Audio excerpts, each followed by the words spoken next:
ॐ भद्राः क्रतवो जन्तु विश्वतो दग्धासो अपरिदास उद्भिदाः देवानो जथा सदमिदवृदे आसन्नप्रायुभो रक्षितारो दिवे दिवे देवानां भद्रासु मतिरयूयताम् देवानागं रतिरभिनो निवर्तताम् देवानागं सख्यमुपसेदिम वयं देवान आयुः प्रतिरन्तु जीवसे तान् पूर्वयानि वेदा होमहे वयं भगमित्रमदितिं दक्षमस्त्रिधम् अद्यमणं वरुणगं सोममश्वेन सरस्वती नः सुभगा मयस्करत तन्नो वातो मयो भुपातो भेखजं तन्माता पृथिवी तत्प्रीताद्यौः तद्ग्रावाणः सोमसुतो नयो भुवस्तश्विन शृणुतं दृष्णया युवम्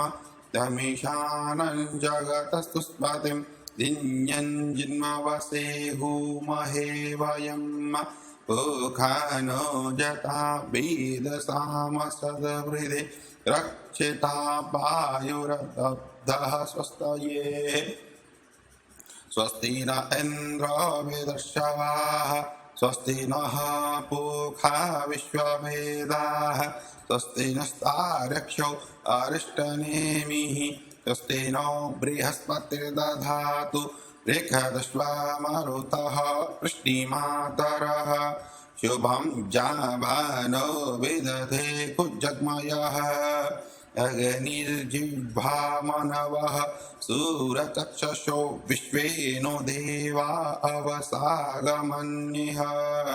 भद्रं कर्णेभिः शृणुयाम देवा भद्रं पश्येमाक्षभिर्यजत्राः स्थिरैरङ्गे तुष्टवागुं सस्तनुभिर्यशेमहि देवहितं जदाहुः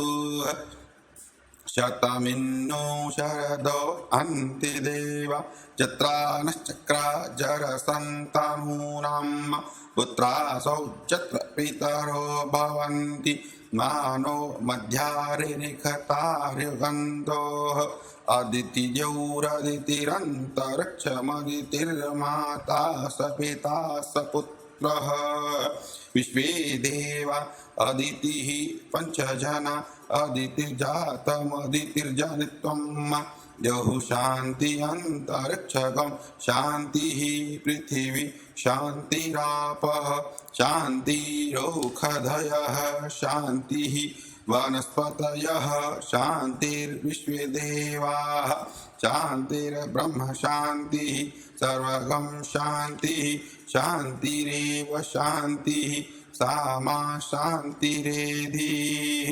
जतो जतः समीहसे ततो नो अभयं कुरु सन्नः कुरु प्रजाभ्यो अभयं नः पशुभ्यः विश्वानि देव सवितर्दुरितानि परासुव यद्भद्रं तन्न आसुव सुशान्तिर्भवतु सर्वारिष्टशान्तिर्भवतु